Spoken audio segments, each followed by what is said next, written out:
Good evening, everyone. James Hicks here from Hicks New Media and Infotainment News. I am thrilled. I am excited. I am on top of the world tonight to be interviewing a good friend of mine, Mr. Damon Smith. Ladies and gentlemen, sit back, relax. 15-30 minutes. We are going to be talking about everything from entertainment, from entrepreneurship to music. I might even get this man on a BMX bike. He's got a bike track in his backyard. So, ladies and gentlemen, without further ado, Damon Smith. Damon, how you doing tonight, man? I'm doing well, man. Man, thank you for taking some time to sit with me so we can have a conversation. I love the ambiance that we've got right here, and our audience can see that now. You got the lights going. I've already talked a little bit about the track. We're gonna get into that a little bit later as well. Talk to me, man. Talk to me a little bit about who you are, right? In the intro, I talked a little bit about your background, right? Being an entrepreneur, being you being an athlete, being a musician, being an author, so many things that make up who you are. You know, I love the drive, I love the ambition, I like what makes you you. Where does all that come from? Where does that come from to make you want to do so many different types of things? I don't know if it was always wanting to do different types of things. It was more so about just evolving and growing as a person. So, you know, for me, my parents, my mother working in Silicon Valley as a child, I can remember taking trips to San Francisco with her. My father working at the naval base. So,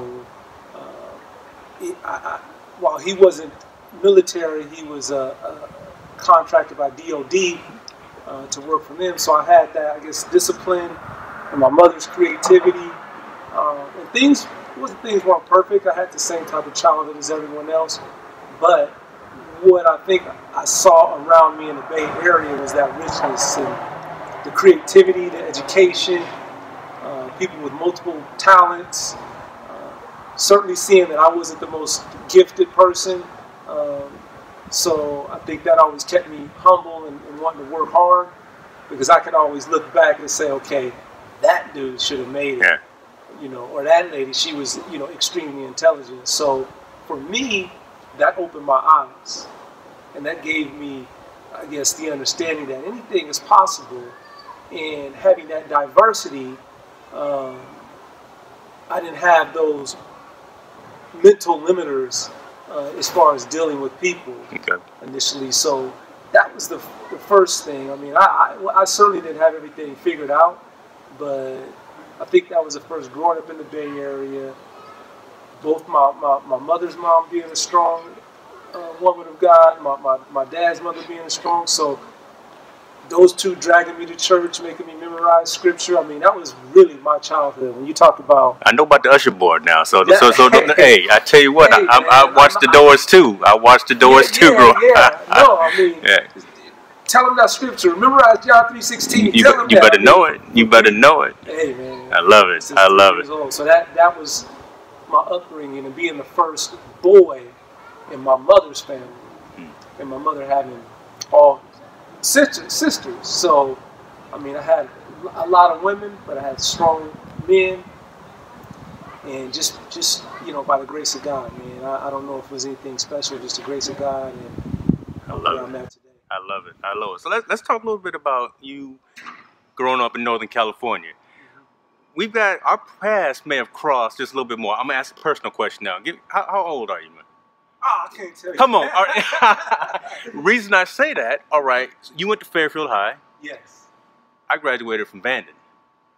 Up the road. So you went to my you know, crosstown rival. Yep. You did your thing though. Now you did your thing in terms of sports, right? You did football, you did basketball. Yes. When you weren't doing that, you out there running the track. Wow. Right? And all three of them, from what I understand, you what was it back in the high school? We call it lettering, right? You out there lettering. You out there, you know, breaking records. I understand you actually even are in the Hall of Fame for Fairfield High, right? Wow. Man, come on now. we do our homework at Hicks New Media. All right, this is what we do. So talk to me about that, man. You know, playing all three sports and excelling at all three sports. You know, I mean that's no easy task, right? Football, basketball, being able to excel at those, then going on the track and being able to excel at that. Not everyone gets in the Hall of Fame. Talk to us a little bit about that aspect of growing up. Well, for me, I grew up, believe it or not, playing soccer Okay. and racing BMX. And so that was what I was talented at, what I was most gifted at. Right. And so I ended up moving to Fairfield.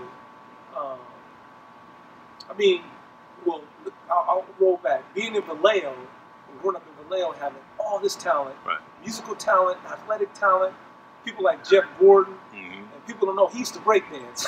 So he was a neighbor, right? He just stayed right down the road. Jeff Gordon, NASCAR driver. Yeah, Love put it. him on blast. Love it. So you had that kind of culture, Yeah. right? You wouldn't think Jeff Gordon breakdances, right? Right. He was actually pretty good.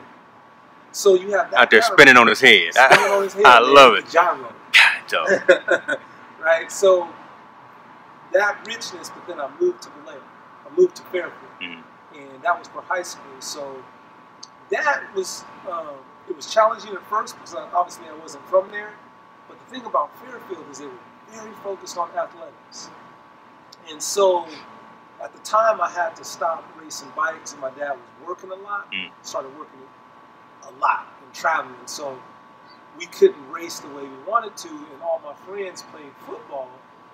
And so it was basically a forced transition to football. And I had that competitive drive, so I just applied it to football and basketball. And I had to play catch up because most everyone else had been playing those sports since they were young kids. So I had to always play catch up. Wait a minute, hold on. So let's drill this back a little bit. Yeah. So you had to play catch up in football. To play catch up in football, I never played football before high school. So, ladies and gentlemen, yeah, I'm behind the scenes right now, and you see the man. He's talking. After high school, the man goes to Utah State, and the man is one of the top defensive backs. I'm gonna say in the country. I'm just gonna say in the country. And you telling me you had to play catch up? Wow, that's amazing. That's amazing. I know you had that MCL tear. You know that kind of put it into we blowing them away back here, ladies and gentlemen. Man, you know this is real life. You know we got the AC that kicked on. This is real life. We back here. But yeah, you know, but talk to me a little bit about that, right? Again, so you're playing those three sports, you're catching up in football. I can't fathom that. Then you get recruited to Utah State, and you playing. Then you go play professionally up in Canada. I mean, there's just so much that you did in such a short period of time and excelled at it. This mindset, and I can say my mother. It was critical in that development as far as a mindset. My father was there. He was taking me there. He was writing the letters. As a 10-year-old, we went to Las Vegas, and I raced in the not that it was a Tropicana for the World Championships, but I also raced in another hotel. That was the motocross races, right? For the BMX World Championships. Okay. As a 10-year-old, so my father was taking me to do stuff like that, getting on the plane, packing up the bikes, and doing things like that. And then my mother, I would come home from school, and I'd write down, and I write something on the handwriting, and she'd be like, "That's not good enough," and she'd tear it up, and like, so I learned this drive, and while my parents were middle class, see, I'm not going to misrepresent myself. They were middle class. My mom, she was very intentional with saying, "How much does this cost? Did I have to go to work for this?" Right? Okay. And so that discipline, I think, was driven in. At the same time, I was getting, you can't go to this soccer game, you can't go to this BMX race because you got to go to church. Okay. Like, and really desiring to do something, and then your family's like, no, it's too bad, you can't go. You got other priorities. Right. And then sending me off to Mississippi to see my great-grandmother in the summers when I wanted to stay and race bikes. Right. So just like these things where you're just like, they're just pushing in who you are, as you're growing up. You don't know it, right? But they're driving that in you, like who you are. So when you But I had to recreate myself as far as starting those 3 sports that I had never played: organized football, basketball, or track until high school. Wow. Okay? I did soccer, baseball, and BMX, but not those sports. And so a friend of mine his name was Chad Tiger, he was probably the best football player in the area. Definitely D1. He raced BMX bikes too, so he decided he didn't want to race anymore. So and I was going with him to the races. Okay. So it was almost forced transition, like, and I look back at it now, you see me riding Willys down the street. Yes, sir. Yes, sir. It's like, that's what, when you talk about the skill, that's what I did. But it's the mindset. What I like to say is anything is possible. You really have to make a decision that you want to do it, but then you have to have the passion. Because if you don't have the passion, then you're not going to be willing to do the work when it gets hard. Got you. That makes sense. That makes sense. A lot of parents are throwing their kids in front of basketball and all these different things. It is good. They'll get good. But when it gets hard, if they don't have the passion, they won't do what's needed to go to that next level. So it's critical that you find the passion. And for me, there was always something to me I can say that I wanted to be the best. Good. So, that was in me. When you talk about crossing paths, and I'm being long-winded here, it's like every time I talk to you, I feel as though I know you. Yes, sir. So it's that's what, there is a connection there. Yes, sir. Yes, sir. No, hey, man, be long-winded. We screaming live, man. We got all the time. We got all the bandwidth. Yeah. So, I mean, I liken that to your upbringing, your foundation, and good family, morals and things of that nature. Played sports, did some engineering work, right? Went over to Intel. Did a lot of different things within life, but then you broke off and decided, let me start my own business. Yeah. Let me do Souletics. Talk to me about. I understand, but let's talk to the people. What is Souletics really from a mantra, and then from an overall perspective? What is it that you're trying to embark on your customers and the folks that look to you for guidance and for information? Souletics, the type of company, is a social enterprise. All products and services are focused on 3 things: mind, body, soul. Building mental fortitude, optimal fitness and physical health, and building a strong internal infrastructure. That's it. That's simple. All products and services are centered on mental fortitude, optimal health and physical fitness, and a strong internal infrastructure. Why? Because you have to be able to run the race long enough to see the rewards of your hard work. Most of the time, people run and then they tap out before they get there because they got mentally fatigued. They didn't have the physical energy. As they got older, they had the knowledge, they had the insight, they had the connections, but then they lacked the physical energy. And then the internal infrastructure, the soul, right? When the mind lacks creativity, when the body gets weak, it is your spirit, it is your soul that sustains you. And so it's not theologically based, but obviously people understand who I am. Right. And so it's that mantra, mind, body, soul. I love that. I mean, simple, easy to understand, easy to digest, right? I'll use that analogy, right, from that perspective. And stepping outside of the business or along with the business, right? The books that you've written have also been along those type of ideals as well, right? Proper eating habits, right? Being of sound mind and body, right? And you got a couple of business books as well, talking a bit about, understanding how to look for careers or things of that nature. You got what, 6 or 7 books published thus far? I just did some research and I said, man, I might have to put these on my short list. I got a couple of them, but I got to get. I've got about there's a couple books. Some of them have used different parts, but there's about 7 books total. Okay, yeah. And Don't Stop the Swagger was the start. Yeah. And everything it's who I am, so that's why Souletics Bless you, bro. Souletics is real. It's a real company. That's what I want to say. It's not like it's what I live. It's what we live. So when you look at my life, it's about that mental fortitude. It's about, okay, I get injured. How do I reconfigure? I'm injured. If I feel like you cut my arm off, and I'm an artist, right? I'm an artist, and you cut my hands off. Now I can't paint anymore, and I got injured. Okay, now what do I have to do? Well, I have to understand that I maximize the opportunity here, this athletic football, whatever it is. I maximize the opportunity, and just because of circumstances, and the circumstances could be for my benefit because we all have different paths. Right. LeBron's great at what he does, but then maybe in my wide range of skills, my greatness is equal. So, and yours is, and what you do. So oftentimes we measure this greatness on, or that mom, you know, that stays home and raises these soldiers, right? These young women and men. So oftentimes we look at who's propped up and we say, okay, that's great. Yeah.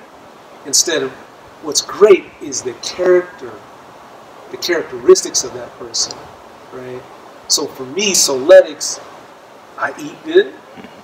I try to stay in shape. I mean, you see it. I'm riding my bike. Yes, sir. Yes, sir. It's what, you know, I try to do. And it's not hard. As far as leaving Intel, Intel was very beneficial to me. And obviously in corporate America, if you work 15 years, you're going to have ups and downs, right? That's just, whenever you put 100,000 people in one spot, right? Sometimes it's not even the corporation. As a matter of fact, most of the time it's not even a corporation, because it's me as a corporation. I want my employees to succeed. Yeah. I want them to be, to prosper, right? But you put 100,000 people together, you're going to have some people that may be intelligent, but they have no morality. So it's the people. Yeah.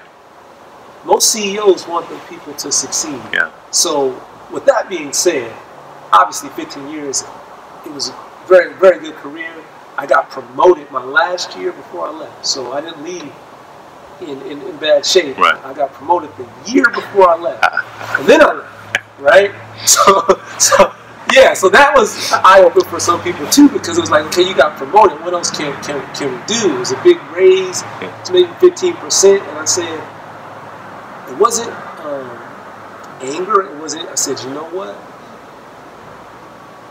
I think it may have run its course, and you only have so much time in this life to create the life you had more to do that you want, and there was more for me to do, and I could either keep doing that, or I could give myself an opportunity to create something. You're talking to the choir, man, because that's the exact same conversation I had with myself, with my wife, when I started Hicks New Media 8 years ago, right? I mean, had that passion, had that desire, just said, you know, if I don't take this opportunity, I'm going to regret it forever, right? And if you got that spirit, if you've got that desire to do something, and you don't want to stay in that same lane, if you need to pivot and do something different, I mean, more power to everyone who's trying to do that. And it's great to have resources. I mean, like what you're doing and the books that you're writing, things like that, to help people to say, I've been down this path. Watch out for these rocks, because you're going to trip over them. Maybe go this route, right? I mean, it's like telling little kids, right? They don't believe that we were there before, and you know, we may know a couple of things, but so I love that, and I love that mentality. You got any drafts that are sitting in the word processor that may be coming out anytime soon? Another manuscript or anything? Right now, my father always says I need to write another one. Right now, the focus is Souletics and the music, and actually me just growing as a person. Okay. So when you, as an entrepreneur, obviously the challenges that you face is you're on your own. You have a vision, and now you have to execute. So you start executing that vision, and when you start executing, you start saying, okay, this worked, this didn't work, and now you have to develop new strategies. So it takes quite a bit of energy, and you have to have the internal infrastructure to keep yourself motivated, confident, to keep that swagger, to keep that belief that you can do it, right? I mean, you look at Steve Jobs, people look at Apple now, but they forgot they threw him out a couple of times. Yep. Right? Yep. Steve Jobs, they threw him out a couple of times. Right? I worked directly for the man for 8 years, so I've got that relationship. I know exactly what it is to see him in the elevators in Cupertino. So I know exactly what you're talking about. Yeah. Yeah, I mean, brilliant, right? So, in what it took for him, they look at the money. Yeah. Right? But for him to take that leap and belief when his own counterparts at times didn't believe in it. Yeah. Right? You think it's insane.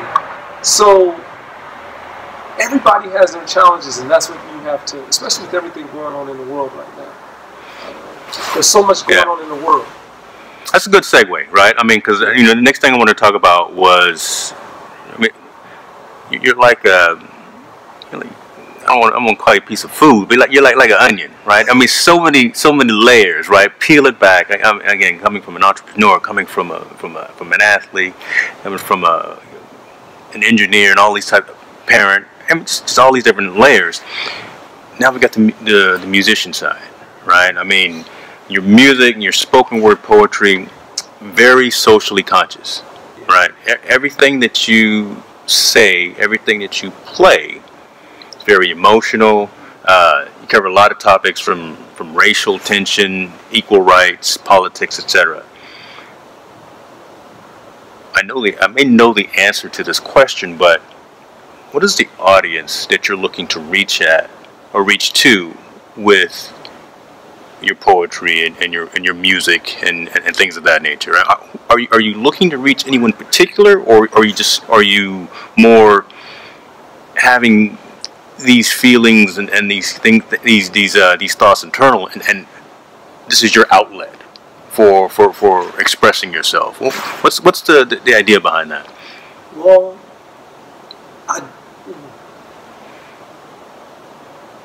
there's many layers to that answers to that question. I believe that I care about the world, and I believe that my view is very inclusive. It includes everyone. So with that being said, as an artist, when you're creating, I wasn't doing this when I was in Silicon Valley.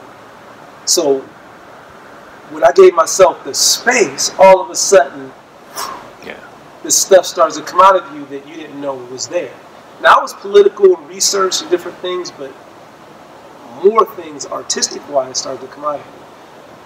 So I think that you gotta believe in what you're doing. You have to believe that I'm speaking true. There's no hatred here. There's no bias here.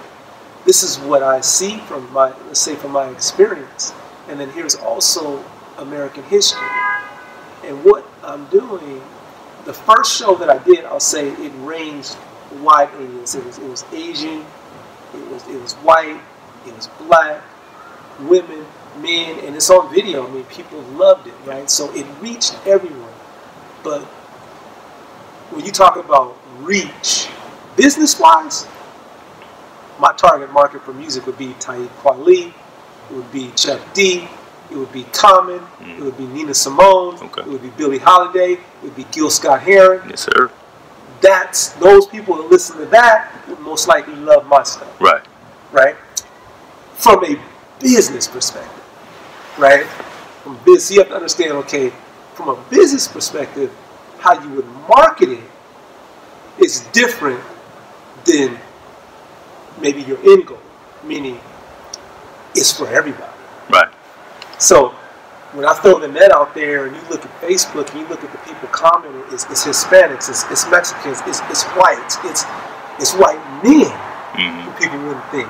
So it's for those people out there that say, man, I resonate. That is truth. That is the truth. It's not, it doesn't have any nonsense in it. In most of the videos, what I like is there's very little criticism on me or the video. People are just dialoguing about the issues, which is what you want. That's a good point. That's a great point. And I want to keep that dialogue going because, and I don't want to interrupt you there, but So yeah, Red Blooded American that came out not too long ago. Yeah. But your latest release, Unhome, that video spoke to every aspect of what's going on in American society today. Some incredibly powerful images were happening in there. Mm-hmm. And for you to say what you just said, even before I raised the question, right?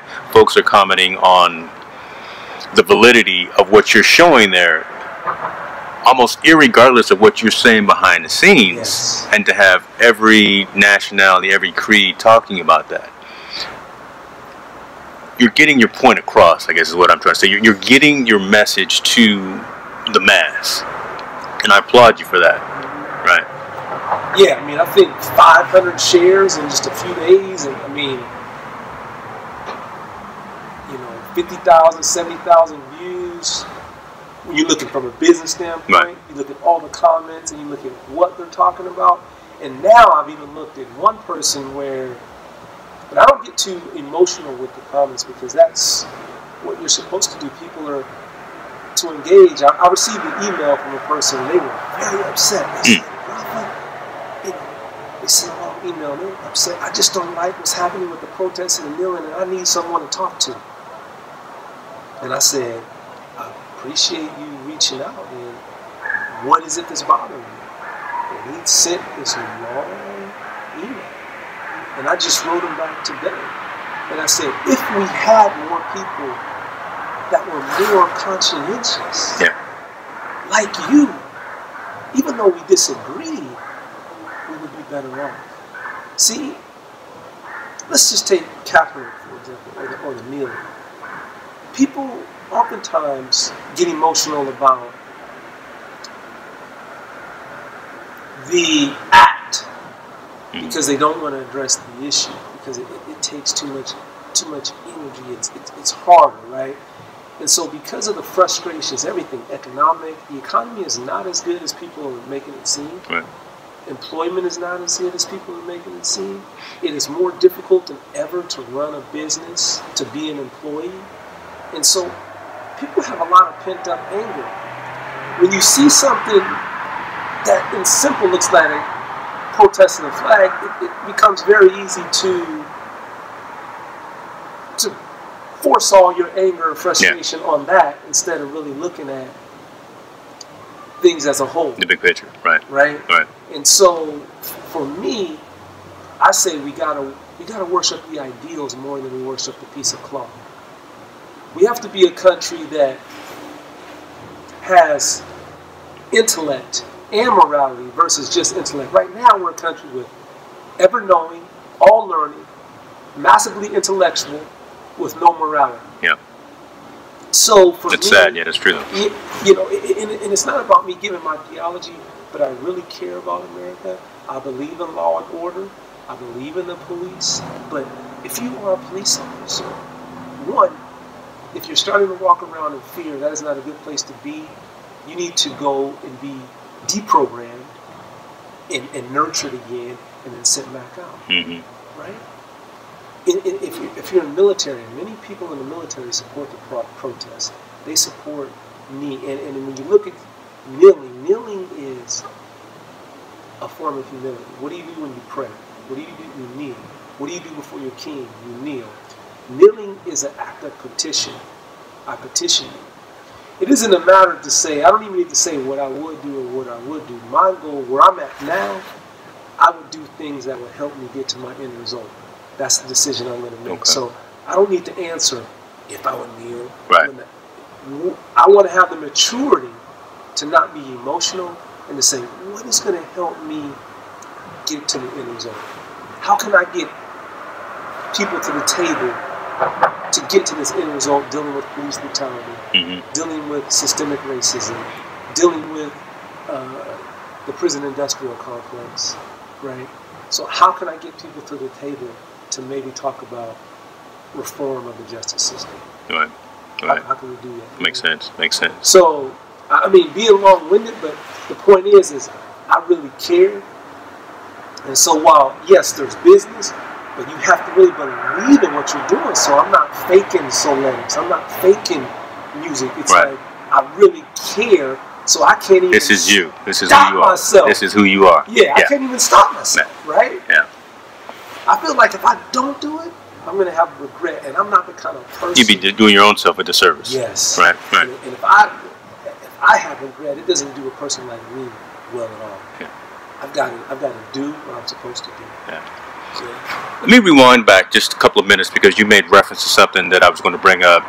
You said Rafa Selassie. Talk to the folks about that moniker, right? You know, because we started out named Damon, but you know, Rafa Selassie. Talk a little bit about where that came from and what's the meaning behind that.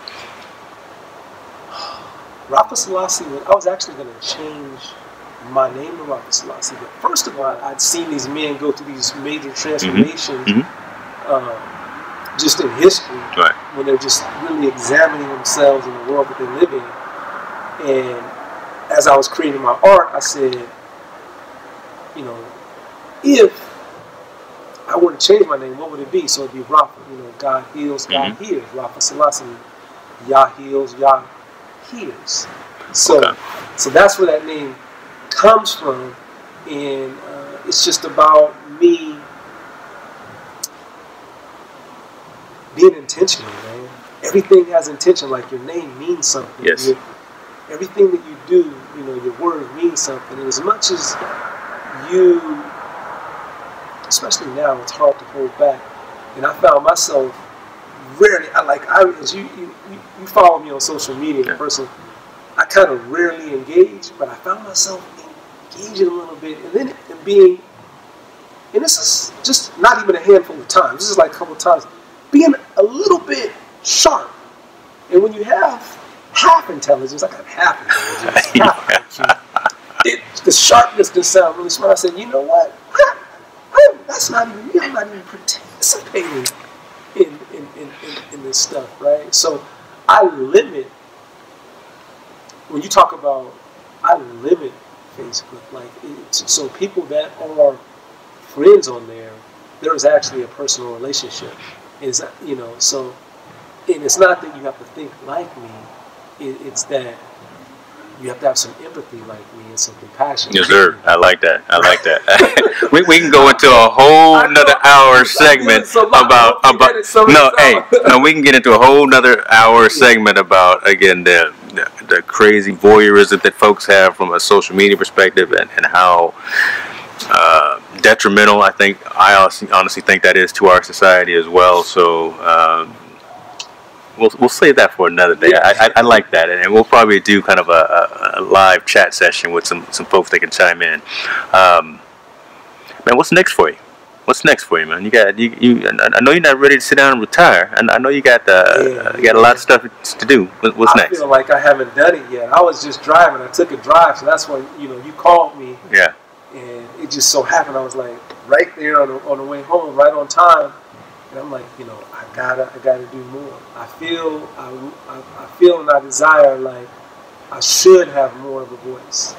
And I wonder why it's taken a Shannon Sharpe so long to have the voice that he has. Who's so strong, so solid in what it's not out there. Right. Brings validity, brings compassion, brings understanding. He likes to hold your conscience in front of you. Do you want to kill all white people? Do you want to kill all black people? Do you want to blow up the world? Like, he makes you ask that question, right? Yeah. So, and that's what I like to say my music does. Is it holds your conscience in front of you, and it says, either this is you, or are you this? Right. And that is the strongest debate. And so for me, what's next would be not famous, but to where I can make more of an impact. Okay. That's it. More of an impact. Not famous, not anything big, but where I can make a bigger impact, a positive impact. Because I do feel that there's reason, if you disagree with me, we can have a reasonable conversation about disagreement. And right now, we're a nation that is disagreeing, and you can't even have a conversation now, right? So 18 months ago, people would still say, there's no racism. Now 18 months later, no one's, now think about that. Yeah. Like I don't think anyone in America would debate that. And that's not a bad thing, because to address a problem, to go to the next level, if I'm an athlete and I want to go to the next level, and I'm struggling, I got handle, I'm a basketball player, I've got handle, I can get to the rim, I can pass, but I can't hit that three yet. So the defense just slags off of me, and they're able to play better defense on the entire team because of me. But then if I look at that weakness in myself and I say, okay, let me address that, I don't have to address it because I'm good enough to play, I'm good enough to make it, I'm good enough to exist. But if I address that problem, now it opens up the whole floor for everyone else. I like for that. For everyone else. And so that is where what you're doing, this your media company, this is what it's about. Right now, this is my prediction. I mean, I follow those guys like Elon Musk, I follow Sergey Brin, I follow the Google. I believe that in 7 years, everyone will be like, why didn't I start my own company? In 7 years, people will be like, I should have did that. Yeah. Like everyone's, oh, I'm going to start a YouTube channel, right? I need to start a YouTube channel, right? But if you did it 7 years ago. I'll tell you what, yeah, yes sir, right? yeah. So entrepreneurship, meaning creating, because that's what the world needs. We have hit